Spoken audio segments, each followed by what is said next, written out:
Hello everyone, welcome to my channel. I hope everyone is having a wonderful day. Before starting the video, please go ahead and hit the subscribe button and give this video like up. When the Young and the Restless sent Chancellor off to France, fans held their breath. A new chapter? A fresh romance?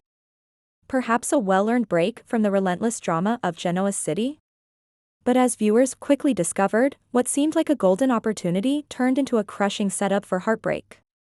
In this in-depth creative breakdown, we unpack the emotional journey of Chance's European escape, why it ended in betrayal, and how it signals something deeper for the fan-favorite character. At first glance, the decision to send Chancellor to France felt inspired. The city of love. The city of new beginnings.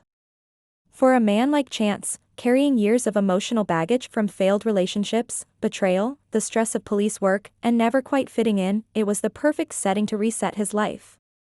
His departure from Genoa City was not a retreat, but a pivot. He wasn't running.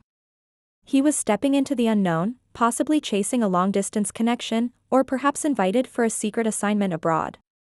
Fans hoped for one thing: let Chance find happiness. Just this once. The showrunners built suspense in typical Y&R fashion. Chance's communication from abroad came in sporadic updates. Abby, Sharon, and even Nina mentioned his name now and then. But behind every line was a subtle suggestion: something was off. The tone shifted. The updates became vague. Rumors of a mysterious French woman surfaced. Was Chance falling in love again? Or was he being lured into a dangerous trap of the emotional kind? While viewers clung to hope, the writers sharpened their pen for the inevitable twist. When news broke that Chance had returned to Genoa City earlier than expected, quiet, withdrawn, and haunted, fans knew something terrible had happened. It didn't take long for the story to unfold. Chance had fallen in love. Deeply. Passionately. The kind of love that makes you rethink your life path. But it wasn't just a woman, it was a promise. A promise of normalcy. Of being seen and loved for who he really is, not just a cop or a chancellor. Her name was Camille. She wasn't a con artist, nor a femme fatale. She was real. That made it worse. Their whirlwind romance was filled with art gallery strolls, wine by the Seine, and quiet evenings that healed a decade of wounds. She saw the wounded soldier in him and didn't flinch. For a moment, it looked like Chance had finally outrun the ghosts of Genoa City. Until she left. No note. No closure. Nothing but a short message delivered through a friend: "I'm sorry. I can't." Y&R fans have learned never to trust a happy ending. But this one hurt. Because it felt unnecessary. Why send Chance to France to fall in love, only to break his heart? The answer, frustratingly, is layered. Character depth. The writers may be deepening Chance's emotional range. A man betrayed in love now becomes even more guarded, and therefore more compelling. It opens doors for darker, more intense arcs. Plot setup: there could be a bigger storyline at play. Did Camille have ties to someone in Genoa City? Was it a setup? Or is this a slow burn that brings her back into the story months later? Romantic realignment. With Summer, Sharon, and even Chelsea floating around without solid storylines, Chance's heartbreak may be a way to reset him and reintroduce him into the local romantic pool. But even with those reasons, fans are justified in feeling betrayed. Chance deserved a win. And for once, the fans wanted to celebrate with him.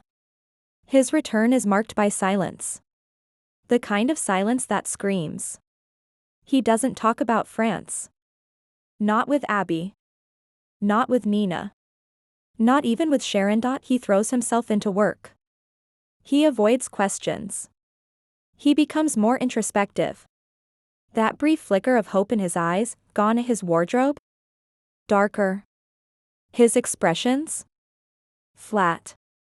And when someone mentions France, he changes the subject or finds a reason to leave. Chance is broken, and not even he knows how to fix himself this time. Chance's heartbreak doesn't just affect him, it sends ripples through Genoa City. Abby sees the pain in his eyes and feels the guilt. She left him, but she still cares. Could this lead to unresolved feelings resurfacing? Sharon recognizes the signs of trauma and tries to reach out, but Chance keeps her at arm's length. A new challenge for a woman who's already lost too much. Nina is furious. Not at Camille, but at the universe. Her son has been through enough. Summer takes notice. She knows heartbreak. Could this mutual pain spark something new? Heartbreak is not the end, it's a crucible. And what comes next for Chance will define his legacy on the show. He might spiral for a while. Throw himself into danger. Push people away. Maybe he'll have a rebound that feels wrong. Or maybe Camille will return, bringing answers, and more pain. But through it all, one thing is clear, Chancellor is at a turning point. Will he rise from this? Will he learn to trust again? Or will he close his heart for good? Social media lit up after the France arc ended. Why tease a romance abroad if you're just going to dump him again? #Justice for Chance, he's become the show's emotional punching bag. Give him a break already. Chance deserves better. And we deserve better storytelling. I loved Camille. She felt real. Why did they end it like that? The community is loud, passionate, and protective. And maybe that's why this heartbreak hit harder than most. So yes, the young and the restless sent Chance to France just to break his heart. And it was cruel. But maybe that cruelty is a precursor to something greater. A rebirth. Maybe this version of Chance, the one stripped of illusions, raw and vulnerable, will be the one who finally finds lasting love, not because he needs it, but because he's strong enough to recognize it when it comes. Until then, we'll watch. We'll hope. And we'll root for the man who went to France searching for peace, and came back fighting for his soul.